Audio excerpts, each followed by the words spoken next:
मसीह का प्यारा वचन, ये है वचन।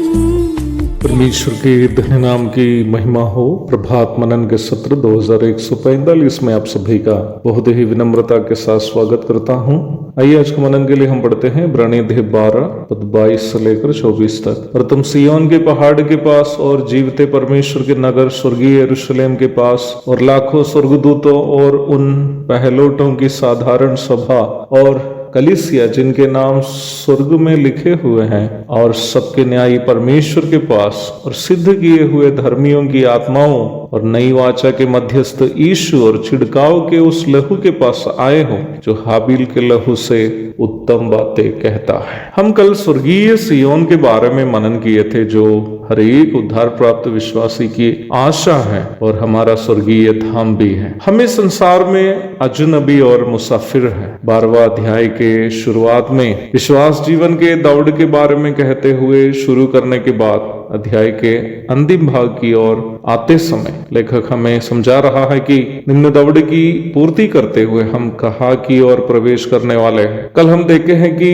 हम दौड़ते हुए सिय्योन की ओर जो परमेश्वर का नगर है प्रवेश करने वाले हैं, जो लाखों स्वर्गदूतों का भी निवास स्थान है। पद 22 पढ़िएगा। 23वीं पद में लेखक कह रहा है कि जब मैं और आप जो फिलहाल संसार में हैं वहां पहुंचते समय पहलोटों की साधारण सभा और कलीसिया जिनके नाम स्वर्ग में लिखे हुए हैं वहां होंगे। ये प्रस्ताव दौड़ की पूर्ति करके पहले ही स्वर्ग पहुंचे हुए अर्थात शारीरिक मृत्यु के द्वारा स्वर्ग पहुंचे हुए कलीसिया के सदस्यों को दर्शाता है। उद्धार पाए हुए विश्वासियों में जो लोग दुनिया छोड़ दिए हैं, जिनमें पतरस, याकूब, यूहन्ना, पौलुस आदि सभी शामिल हैं, उनके पार्थिव शरीर यद्यपि मिट्टी में हो, उनकी आत्माएं वर्तमान में स्वर्ग में प्रभु के पास है। मेरी नानी माँ जिनका नाम अन्ना पतरस है, एक ऐसा व्यक्ति है जो संसार में मुझे बहुत अधिक प्रेम किया था।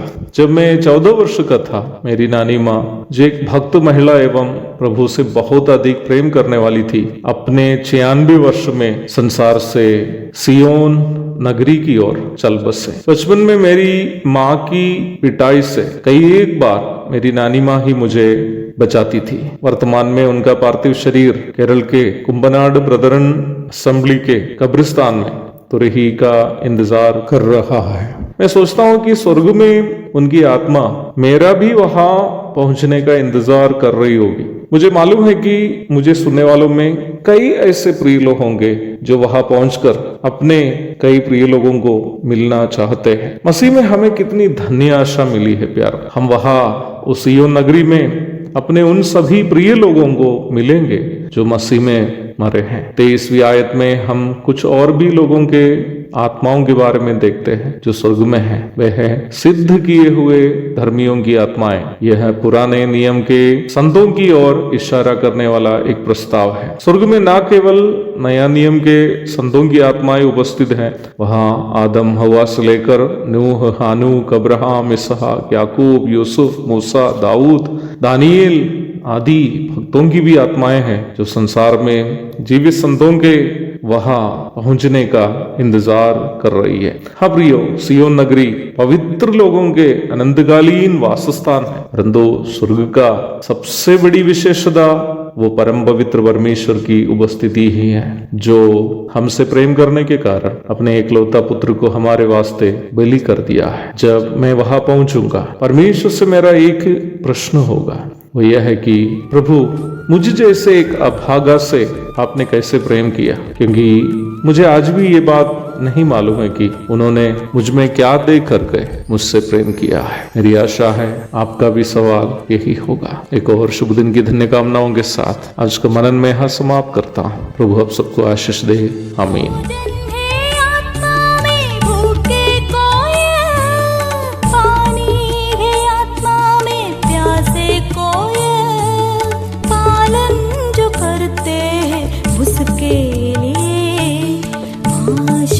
पाने का साधन है ये है वचन, प्यारा वचन, ईशु।